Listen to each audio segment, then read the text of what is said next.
Vale, entonces si quiere, dé la palmada usted. Cuente y dé la palmada y luego Ok. doy yo la palmada. Ok. Uno, dos, tres.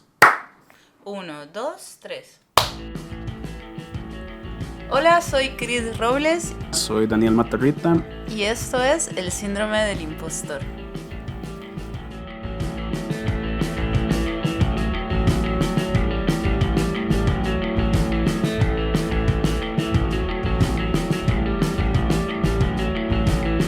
Hay cosas que toman más tiempo del que podemos. Hola Dani, ¿qué tal? ¿Cómo estás? Bienvenido a Hello. El Síndrome del Impostor, episodio 2. El bueno, el feo y el malo. Muy Podríamos bien. música de Enzo Morricone, pero nos demandan por derechos, así que Eso. imagínensela porque todo el mundo la ha escuchado. Sí, o sea, Guau, guau, simplemente recuérdela guau. como de su parodia favorita. En fin. Bueno, para empezar un poquito ya con ganas este episodio, The Good, The Bad and The Ugly es la película que le puse a Daniel a ver esta semana. Dani, cuénteme un poco de su experiencia, si le gustó, si no le gustó. Y pues nada, de qué va un poquito, ¿no? O sea, contanos en resumidas palabras la sinopsis de esta película de 1966. Ok. Me gustó mucho, mucho, mucho. Con todas estas películas viejas, estas como de así, la historia del cine, las mejores películas de la historia de toda esta época, que son así como enormes y de mínimo 3 horas y horas así. Hay algunas que sí funcionan mucho conmigo, hay otras que no funcionan conmigo casi que por nada. Pero, me gustó mucho.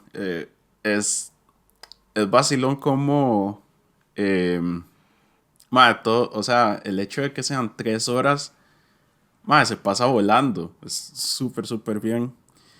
¿De qué va la película? ¿De qué va la película? Ok. La película es la historia de tres personajes. Blondie, le diremos Blondie de ahora en adelante. eh, Tuco y Angel Eyes. Y de cómo los tres se ven envueltos en el buscar un tesoro en un cementerio. Cómo cada uno va casi que por su lado intentando encontrar pues el mismo tesoro de un soldado que tenía este montón de plata, básicamente. Claro, estaban buscando la tumba del soldado desconocido. Exacto. Bueno, sí, esa en resumidas cuentas acabas de explicar 3 horas de película, apague, vámonos, es el próximo podcast. No, no, no. Bueno, en contexto, The Good, The Bad and The Ugly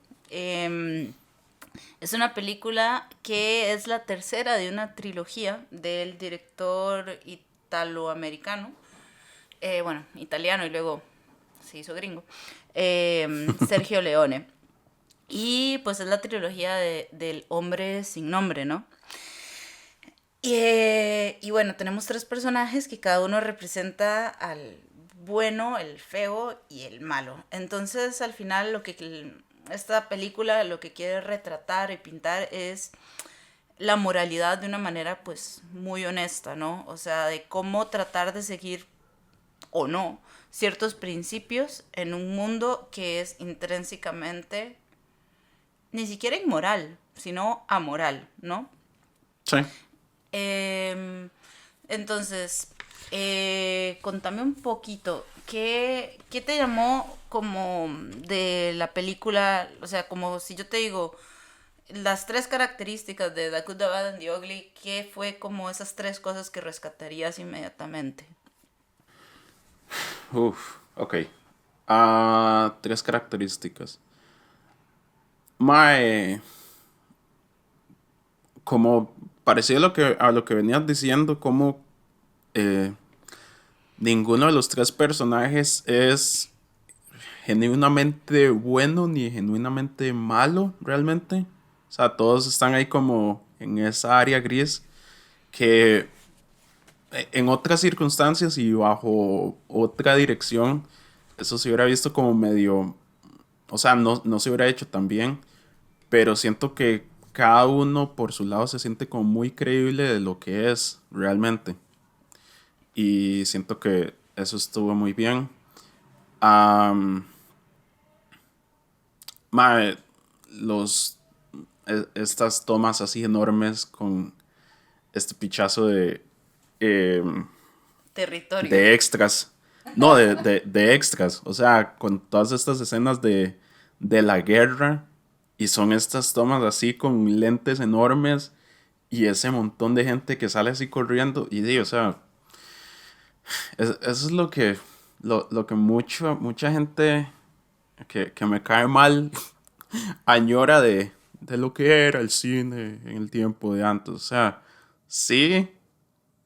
O sea, yo no lo romantizo tanto, pero o sea, cuando uno ve cosas así, ya es como, no, o sea, así era como se hacían las cosas.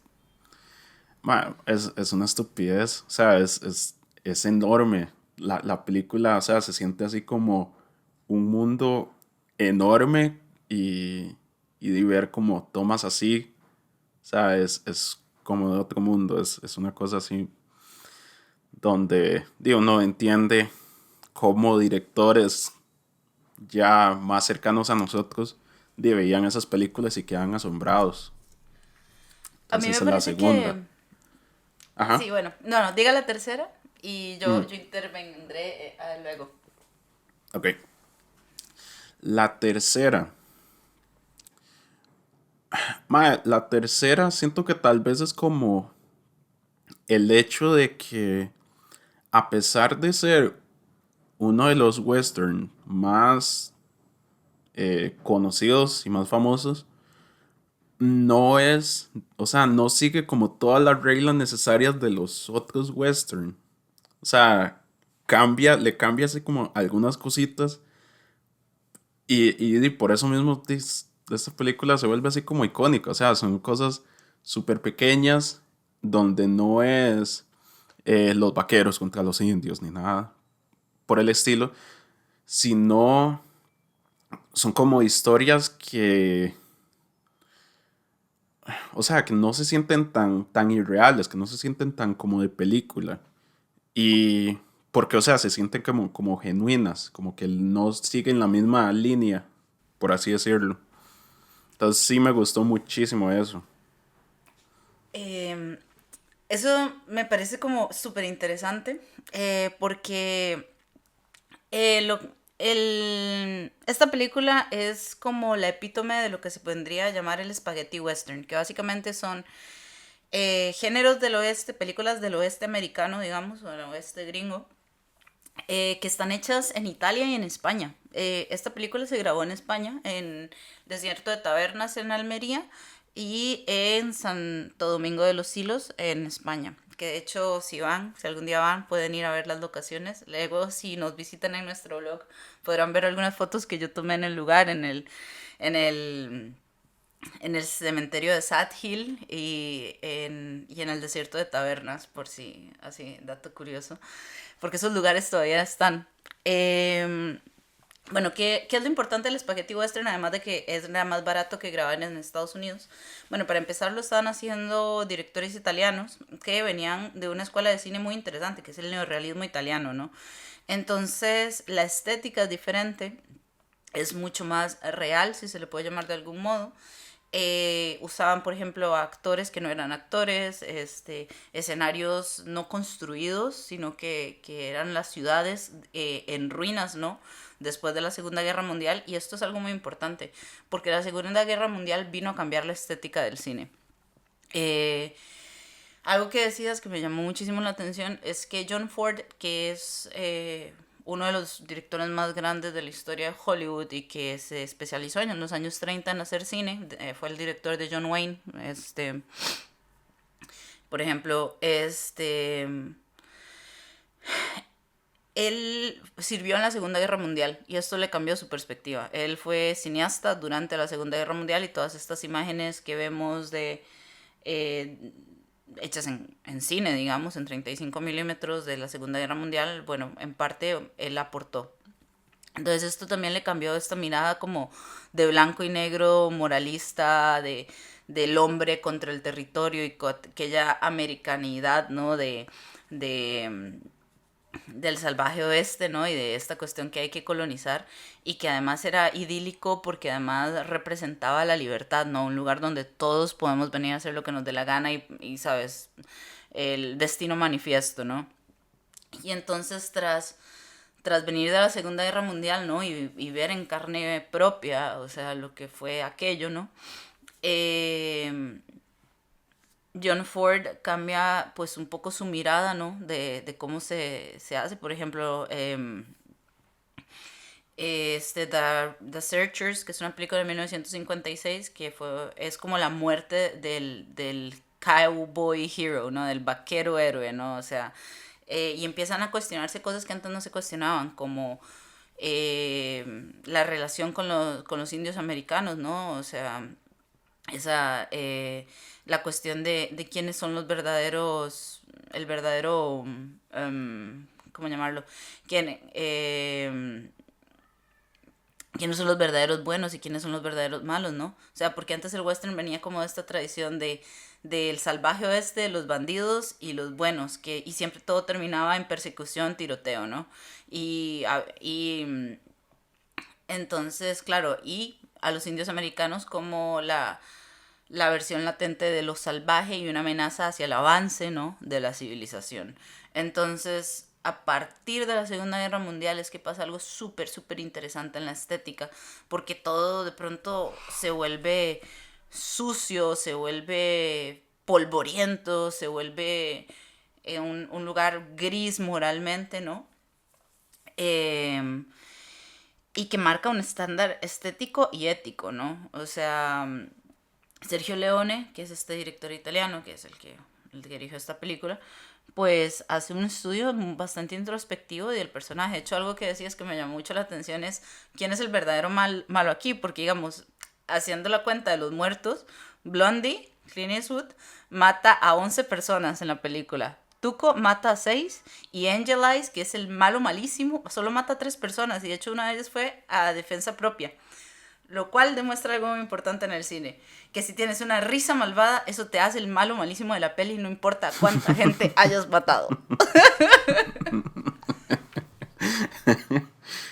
Sí, es que, o sea, por eso, y es que de igual forma, el hecho, todo esto de quién es el tipo de personaje que es Clint Eastwood, el tipo de personaje que es Tuco, el tipo de personaje que es Angel Eyes.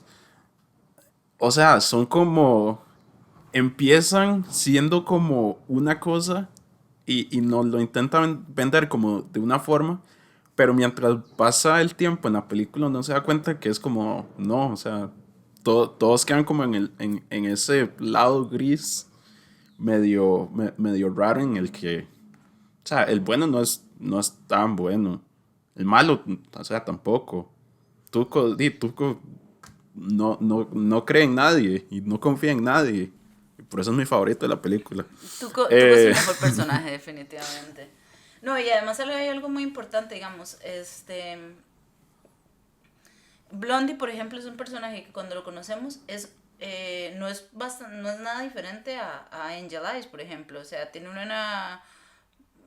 sea, tendrá algún código de honor, entre comillas, pero todos están dispuestos a matar por un objetivo, ¿no? O sea, y además hay algo muy interesante. Los westerns en general ocurren durante la época, o siempre están planteados durante la época de la Guerra Civil estadounidense, ¿no? Y eso era como tema tabú, no se tocaba. En el cine no se tocaba, y menos en los westerns. Y este es uno en que se atreve a hacer un comentario sobre la guerra, y de hecho la Guerra Civil es una trama principal. Uh-huh. Y pues habla un poco de que en realidad la guerra es algo tan horrendo, ¿no? O sea, ahí volvemos, estos son directores de cine que vivieron. Sergio Leone es italiano, o sea, él vio su país bombardeado, vio su país destruido, vio Europa saqueada, ¿no? Entonces vio a los nazis ejercer poder, ¿no? Y a Benito Mussolini crear el fascismo. Entonces es súper importante porque demuestra que en la guerra al final no se sabe quién merece ganar o no. Al final todo el mundo está por un objetivo que es un horror. Digamos, la guerra es un horror que está cargado de poesía, ¿no? Hasta cierto punto. Entonces, Claro. y así es como lo pone Sergio Leone, y es muy interesante. Por ejemplo, una de las escenas más míticas de esta película es cuando este soldado confederado está tocando violín fuera de la cabaña de Angel Eyes, porque Angel Eyes está torturando a Tuco, y entonces les piden que toquen música para que no se escuche la tortura, y el violinista llora. Wow, si eso no te conmueve, es que no tienes alma. Sí, claro. No, y de hecho, eso que decías es muy interesante porque, o sea, se entiende esto de que la guerra civil como tal, pues era un tema tabú y Sergio Leone sí lo tocó, pero por lo mismo, o sea, es interesante el hecho de que él lo tocó bajo sus propios términos, con su propio conocimiento de la guerra, desde alguien que no fue no es parte de esa historia, sino él mismo tiene su historia desde su país y su forma de ver todo este tema. Y a mí, de hecho, eso me sorprendió mucho porque de la película yo no sabía como mucho, entonces me sorprendió ver lo importante que era todo este tema de la guerra civil, los bombardeos y ya las escenas como tal de la guerra como tal, porque no, o sea, no esperaba que esto fuera tan importante en la película y de igual forma que lo manejaran tan bien, De hecho, hay porque de una... igual, ajá, Perdón. No, que de hecho hay una frase que me parece que es Blondie, que le dice a Tuco: Never seen so many men wasted so badly. Nunca he visto tantos hombres malgastados de tal manera. Y o sea, es muy duro porque es en la escena de la batalla, ¿no? claro. Sí, no, o sea, es como todo esto, porque a final de cuentas, incluso la misma película tampoco toma un bando, aunque o sea, técnicamente sí, pero de igual forma nos muestra como el manejo de la guerra desde los dos lados, a final de cuentas, con Tuco y con Blondie, porque vemos desde la parte donde están siendo capturados por los confederados y después ya pasamos a ver el otro lado de los buenos, entre comillas.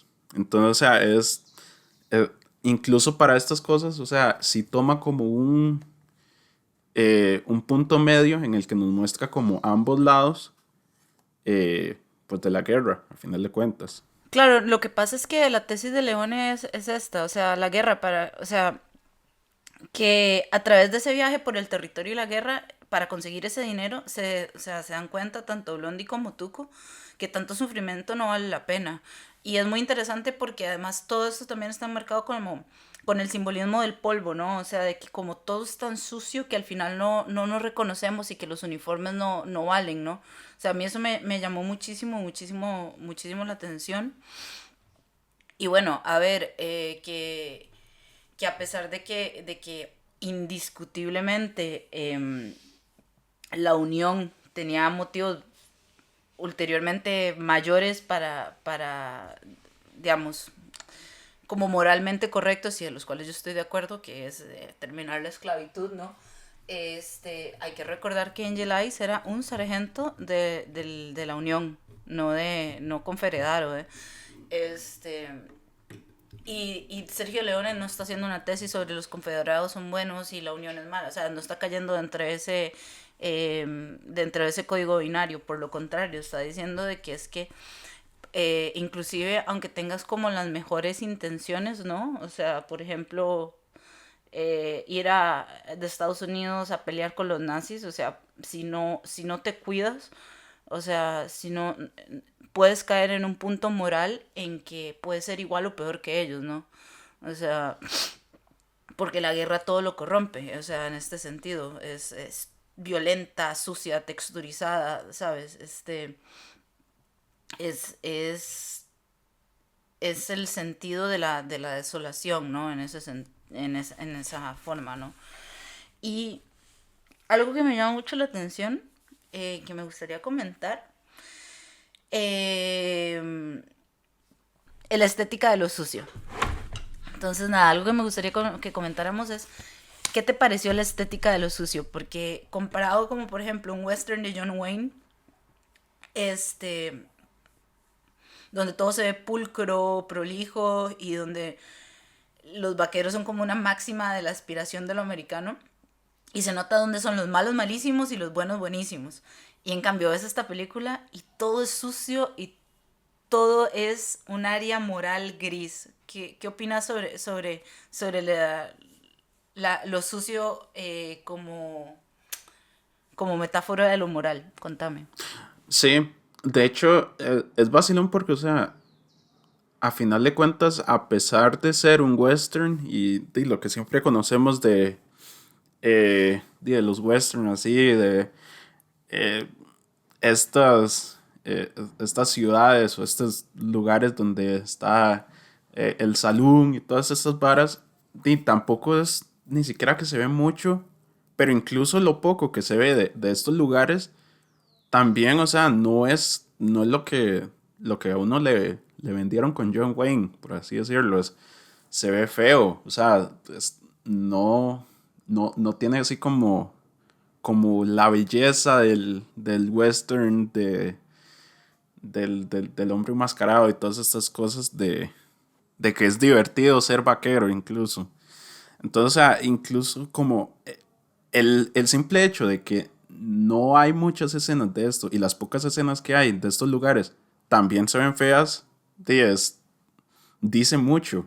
Porque, o sea, el resto de días estar en el desierto, en la guerra, ya como en la última hora, estos lugares así completamente destruidos por la guerra. O sea, no hay ni un solo lugar que se vea como bonito y eso pues siento que dice mucho, incluso a ese nivel, eh, de todo esto, o sea, de todo esto que estamos hablando, de cómo la misma película nos dice como, o sea, tal vez los vaqueros, las historias de vaqueros no es, o sea, no hemos estado viendo las historias de vaqueros que deberíamos estar viendo y tal vez deberíamos estar cambiando esto. O sea, siento que la película como un todo, a pesar de que salió en el 66, ¿cierto? Sí, 66, efectivamente. Uh-huh. Eh, y de igual forma, o sea, siento que estaba como muy adelantada a su tiempo. Porque, o sea, cambió muchas cosas, de que por muchos años se dio por sentado con todo este género. Hay algo como muy interesante que decís, que es una crítica, o sea, y Sergio Leone lo veía así, ¿no? O sea, de hecho, si ves, los nombres de sus películas son como bastante reflexivos al respecto, ¿no? O sea, la anterior a esta era por un puñado de dólares. ¿Y eso qué significa? O sea, estás dispuesto a matar por un puñado de dólares, ¿no? Entonces, es una crítica, uno, al uso de la violencia, porque de hecho a esta película se le criticó por ser violenta y porque las muertes eran como piu, piu, piu y muere todo el mundo. Y en realidad es porque es una sátira exagerada, ¿no? O sea, porque lo que pasa es que con el western anterior, o sea, con los early westerns, todo era, o sea, hasta la muerte era pulcra, ¿no? Y en realidad, no, o sea, aquí te estamos presentando personajes, uno, que son antihéroes, y que no están dispuestos a glamorizar la guerra. Por un lado, Angel Eyes no tiene, por ejemplo, ninguna causa. O sea, él, a pesar de que está dentro del ejército de la Unión, digamos, él no tiene causa. Él lo que quiere es matar y quiere dinero, y la guerra es el medio para satisfacer ambas cosas. Por otro lado, a Tuco no le importa la guerra en sí, es egoísta, y no quieren matar a nadie. En realidad, de hecho, si ves, Tuco es el que trata siempre de no matar, pero si tiene que hacerlo, lo hace. Lo interesante es que él no tiene este impulso de sacar la pistola como primera opción, ¿no? Y eso es lo que lo hace diferente en este universo. Y Blondie es un personaje que cambia, es el que más cambia en toda la película, de hecho.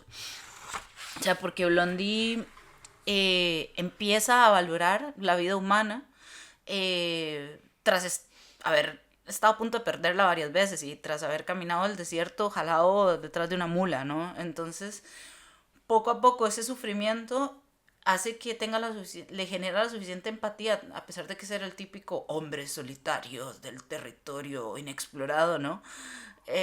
Y poco a poco pues se convierte en el verdadero bueno, ¿no? O sea, en el bueno del título, pero no lo Claro. era cuando empezó. Y eso es súper importante de reflexionar, ¿no? O sea, y nada, que además es el que más mata gente en toda la peli, pero bueno. Hay algo que me gustó mucho, como en cuanto a lo técnico, que la vez pasada, en el episodio pasado, no nos metimos mucho en esto, pero esta vez sí siento que desde la primera vez que lo vi, y pasa varias veces en la película, y ahí es donde entra como todo esto de la verdadera magia del cine, que es esta escena al puro principio donde introducen el personaje de Angel Eyes, que está como la toma del señor este comiendo y al fondo está Angel Eyes como en la puerta, pero que todo se ve así como de igual forma, ¿cómo es que se llama? Enfocado. Y eso se ve muchas veces en la película. Yo es como, madre, qué putas, madre. O sea, eso lo están haciendo en los 60s. Y se ve increíble. Bueno, es que además, o sea, estaban desarrollando tecnología, pues, locamente, ¿no? El cine avanzó muchísimo entre esos años, ¿no? Entre los años 1939 y 1960, el cine dio un paso, o sea, de gigante.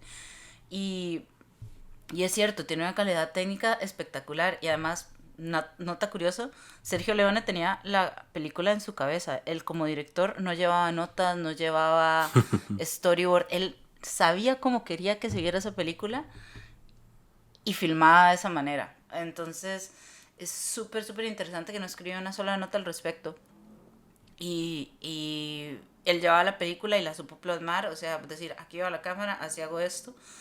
Y es muy, muy interesante porque la última escena, por ejemplo, que es como el la mítica escena del standoff, ¿verdad? Uh-huh. Esa peli, o sea, esa escena, o sea, es lenguaje cinematográfico puro y duro, o sea, Claro.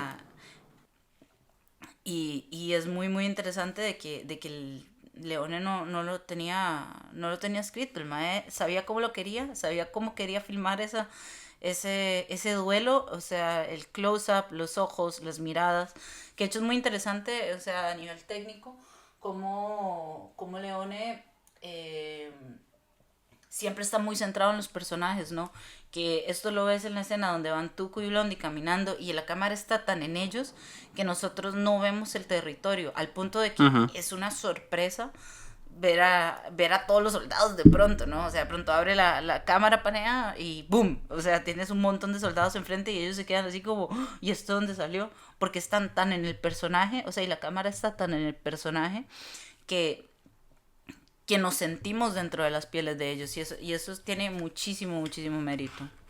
Sí, sí, esta parte de los close-up es súper, súper, súper interesante porque ahí demuestra también la actuación de, de estos actores. O sea, el hecho de tener una cámara tan cerca y poder dar una reacción creíble a lo que sea, o sea, eso no es fácil. O sea, por más fácil que se vea, el, el hecho de lograrlo y que se sienta creíble y poder entender incluso qué es lo que quiere decir con una mirada así de cerca, o sea, no lo hace cualquiera. O sea, no lo piensa cualquiera y no lo hace cualquiera. Sí, no, la verdad es que esa peli, o sea, a nivel técnico vale muchísimo la pena estudiar. Algo que, hablando de cosas técnicas de la película, la escena del puente, donde esto lo pueden ver en un documental que es maravilloso, se llama Sad Hill on Earth, es un documental español, perdón, que habla de, pues, básicamente estos geeks re-geeks del cine que crecieron en el pueblo de Santo Domingo Los Silos, que es un pueblito de, si tiene 600 habitantes, es mucho, y que es donde en la locación se grabó el cementerio de Sad Hill. Esto queda en Burgos, que es al norte al medio camino entre Madrid y el norte de España, y es un lugar muy interesante donde hay ruinas romanas, ruinas medievales. Ahí es donde hay como todo este valle donde se grabó donde se hizo el cementerio de Sad Hill, ¿no? O sea, donde se hizo se construyó ese set. Y bueno, la cosa es que ahí también se construyó el puente que vuela en mil pedazos. Ese puente se construyó 2 veces porque resulta y acontece que el guardia civil de turno, que estaba muy emocionado de que hubiera un crew de Hollywood filmando en este pueblito, que si hoy tiene 600 habitantes, imagínate, hace 50 años. Resulta y acontece que él quería hacer los honores, ¿no? De detonar el puente, pero esto era toma única, o sea, entonces, pues nada, él entendió mal la señal, la cámara no estaba rodando, se voló el puente, nadie entendió qué pasó, y entonces tuvieron que parar el rodaje. Bueno, no lo pararon, se fueron a Almería a rodar las escenas del desierto, pero eso no estaba en plan de rodaje, planes. Tuvieron que, y luego, vean la película, vean este documental, porque no les voy a dar más detalles, pero la cosa es que tuvieron que 2 semanas después venir a hacer la toma única, porque este señor había entendido mal la señal de Sergio Leone. Y bueno, si alguna vez tienen el chance de ir de venir a España y ir a Santo Domingo de los Silos, yo aquí haciendo todo el pitch turístico, que además es una zona muy bonita, es muy divertido porque la gente, todo el mundo del pueblo, o sea, todos los que están ahí son extras, o sea, digamos, son los abuelos, los padres de la gente que vive hoy en el pueblo. Entonces todo el mundo tuvo que ver con la película, todo el mundo tiene un recuerdo sobre esta película.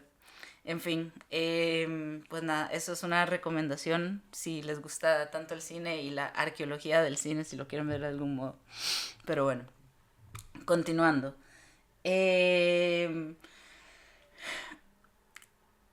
A ver, influencias. Vos que has visto un montón de cosas, o sea, tanto en parodias como en homenajes, o sea, cuando ves esta película y te pones a pensar, joder, ya entiendo de dónde viene tal cosa, ¿qué has pensado? Yo puedo pensar por lo menos en 2 películas donde hay un claro homenaje al bueno, el feo y el malo. Pasó mucho, de hecho, y era algo como de lo que sí quería hablar como pronto, porque sí, eso es lo divertido de estar viendo películas icónicas de otros tiempos, porque uno empieza a entender de dónde vino como muchas cosas. Lo más claro para mí fue Tarantino, y ni siquiera por el hecho de las películas de western de él, que o sea, sí, él hizo Django Unchained y después The Hateful Eight, que tuvo a Morricone y toda la cosa. Más allá de eso, incluso en trabajo como anterior, uno igual puede ver como cosas, o sea, volvemos a la introducción de Angel Eyes, pero o sea, la introducción de Angel Eyes es la introducción de Hans Landa en Inglourious Basterds. Es Es una estupidez lo súper influenciado que es eso. Eh, el showdown al final es de Reservoir Dogs. Uno es una estupidez, o sea, es rajado el montón de cosas que uno empieza a notar cuando uno ve esa película. Es como, mira, eso es como en aquella otra película.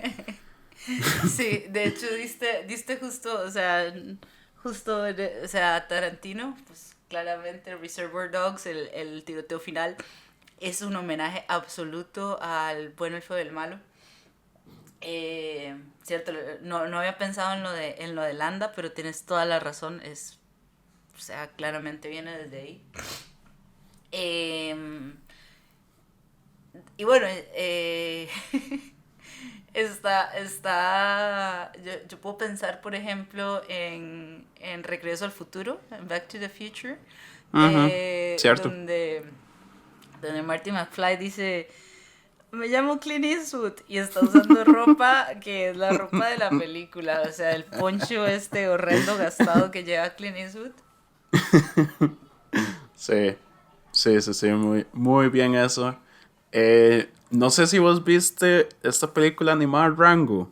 Claro, la de la iguanilla esa, o era un Ajá. camaleón, no me acuerdo. Ujú, ujú. Mae, Rango tiene muchas cosas. En serio son muchas cosas. Incluso, o sea, hay una parte en la que sale Blondie hablándole a Rango. Es demasiado gracioso porque me acordé, viendo la película, me acordé de que eso pasaba y yo, hey, y me puse a buscarlo y que por cierto, no sé quién es el que le hace la voz a Blondie en la película, madre, pero suena exactamente igual, es una estupidez. Eso hay que buscarlo. Y luego, bueno, y ya un poco más reciente, o sea, si vamos a hablar del western y de la influencia de The Good, The Bad and The Ugly, hay que hablar un poquito del Mandalorian. O Sí, sea, sí. que además aquí hay algo súper curioso antes de entrar de lleno en materia, es que Sergio Leone era muy fan de las películas de Kurosawa y de samuráis. Ujú. Entonces, que de hecho eso se puede ver, o sea, se puede ver en sus películas Sí, absolutamente. claro. Entonces, me hace gracia porque Sergio Leone fue inspirado por Kurosawa, George Lucas fue inspirado por Kurosawa, y luego vemos The Mandalorian, que está inspirado otra vez por las películas de samuráis, por Kurosawa, o sea, como por ejemplo Montaña de Sangre es que se ve, y de cómo entonces el universo de Star Wars es como cierra un ciclo o abre un ciclo nuevo de mezclar los samuráis con los vaqueros, que uno a veces Ujú. piensa que eso es como mezclar manzanas con bananos, pero, pero que hay una cuestión muy, eh, pues una cuestión como que siempre van de la mano, ¿no? Como que son dos géneros, digamos que hermanos, ¿no? O sea, Claro. entonces, viendo The Mandalorian, o sea, sin dar spoilers, o sea, ¿qué te parece Ah, que han rescatado siento de esa que peli? es muy interesante esto porque de lo que siempre se ha dicho de Mandalorian es de cómo cuando estaban ideando la serie, am, la, donde empezaron fue empezar a como empezó cuando se empezó a idear la primera película de Star Wars. Es como, no nos vamos a influenciar en las otras películas de Star Wars, nos vamos a influenciar en lo que influenció las películas de Star Wars. Y por eso es donde se empieza a ver, eh, donde básicamente, o sea, Mando en, a veces es un samurái y a veces es un vaquero. Y cómo ahí cambia, depende de lo que necesite ser. La historia, la estética, la forma de contar las historias, porque o sea, a mí me gusta mucho de Mandalorian por el hecho de que, eh, o sea, cuenta una historia sin hacerse bolas. O sea, son episodios casi como de estas caricaturas donde uno veía así como caricaturas los sábados en la mañana y agarraba un episodio de una serie que no sabía y de igual forma se entendía prácticamente todo.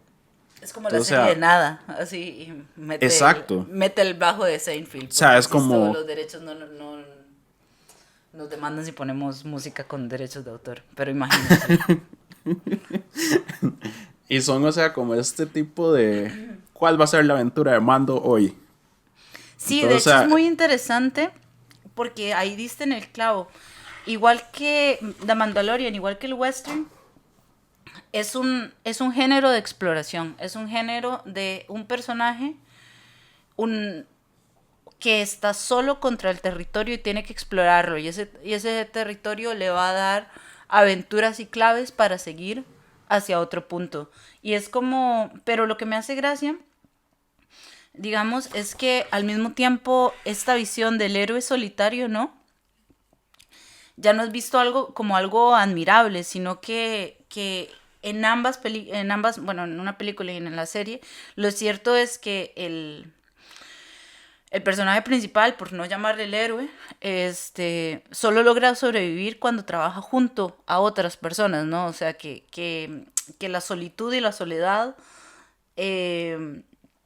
no son virtudes, ¿no? Y eso me llama mucho la atención.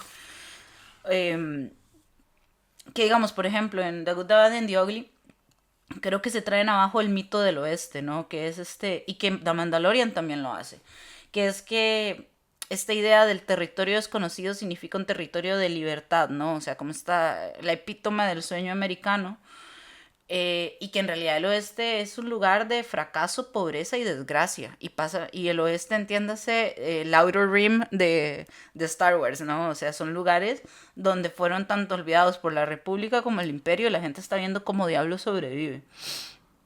Entonces... Sí, y es un lugar peligroso, o sea... Claro. O sea, uno en estos lugares, uno ve como algunas escenas y es como, ay, sí, es que es muy chido, pero o sea... En su centro, en su core, o sea, son lugares peligrosos, donde, o sea, cualquier cosa le puede pasar a uno sin tener nada que ver con nada. Efectivamente, o sea, bueno, de hecho, en el primer episodio de la segunda temporada, ¿no? Que es en la que Mando tiene que, o sea, quiere la armadura de Jango, de Boba ¿no? Fett. De Boba Fett, perdón. Donde, de Boba Fett, pues pasa precisamente eso. O sea, es un pueblo que está en medio de la nada, que se ve envuelto entre bandidos, entre contrabandistas y monstruos gigantes de la arena que no saben cuándo van a llegar. Y la única forma de sobrevivir de ellos es si se alían con el que creen que es como su peor enemigo, ¿no? Y esto también hay algo que, bueno, no es en...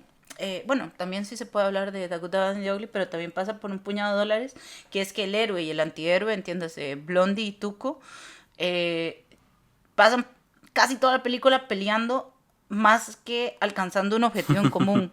Y es en el momento en que están al borde de la muerte en que deciden ponerse de acuerdo porque ven como lo absurdo que es seguir peleando, ¿no?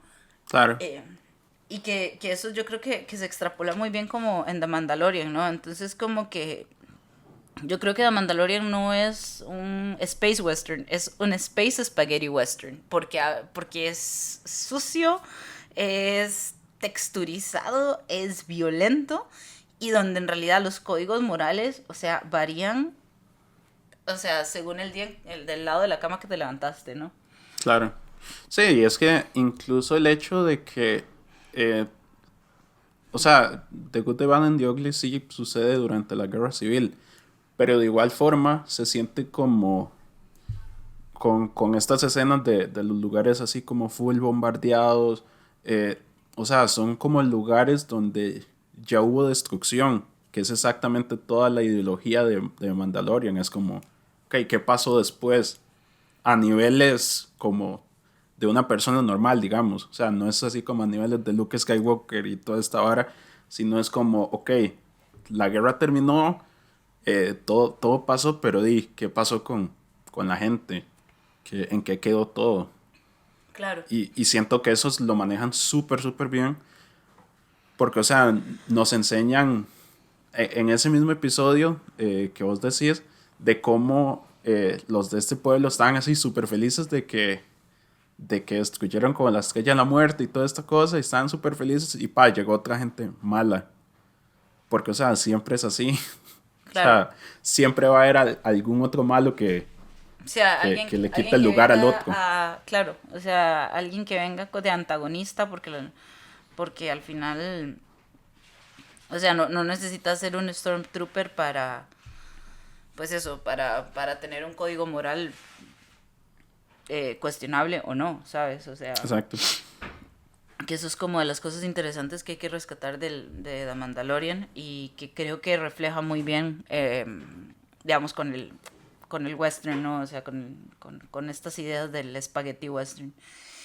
Y pues nada, yo creo que deberíamos ir terminando aquí nuestro episodio muy reflexivo sobre el oeste, el espacio y el territorio. Y la guerra. La guerra. Donde es en fin. Entonces, ¿qué tenemos para la otra semana? ¿Cuál es mi reto? Ok. La otra semana, para la otra semana vamos a hacer algo vacilón, porque desde que empezamos a idear esto, una de las cosas que vos me dijiste fue: yo no veo películas de terror. Oh, Dios. Yo, hey. Oh, no. Oh, no. Entonces... No. No. Elegí algo reciente que vos me habías dicho que no habías visto, que no es tan de terror.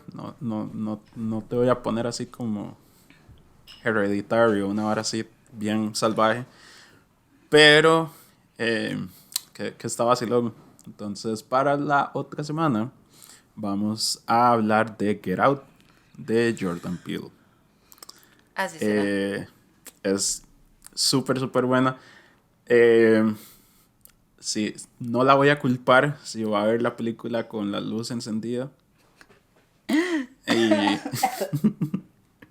Y sí, y veremos cómo nos trata Get Out de esos lados. Pues nada, veremos películas de miedo. Yo lloraré abrazada a mi mantita y a mi almohada. Pero nada, Dani, un placer hablar de una película icónica. Me alegro que le haya gustado, me alegro que la haya disfrutado y que hayamos podido hablar de su influencia, o sea, casi 50 años después, ¿no? Y bueno, o sea, como todo, creo que quedan temas por hablar, o sea, si nos ponemos a entrar al tema como de las masculinidades en el western, no acabamos nunca. Y porque no vemos mujeres solitarias en los western, por lo menos no en los... Y en esta película vemos que son 2 personas mujeres y una creo la que hay matan. 2. Y a una la matan, sí, o sea, yo no me puse a hablar de temas de género en esta peli porque si no acabamos. Pero, nada, me alegro que le haya gustado. Y pues nada, muchas gracias por escucharnos. Espero que tengan comentarios. Ya van a ver en nuestro blog, vamos a hacer algo muy bonito, donde van a poder, pues ver las notas de este episodio, del episodio anterior, fotografías hechas por mí aquí en España, de los lugares donde se grabó la película, y pues poco más. Y nada, muchas gracias y hasta la otra semana. Muchas gracias. Bye. El Síndrome Impostor es producido por Cristina Robles en Madrid, España, y Daniel Matarrita en San José, Costa Rica. El tema principal, Más que Sangre, cortesía de Monte. Si quieren leer más, escuchar más, ver más cosas acerca de lo que hablamos en el episodio de hoy, nos pueden buscar en Instagram y en nuestra página web. Ambos links estarán en la descripción de este episodio. Ojalá lo hayan disfrutado y nos escuchamos la próxima semana.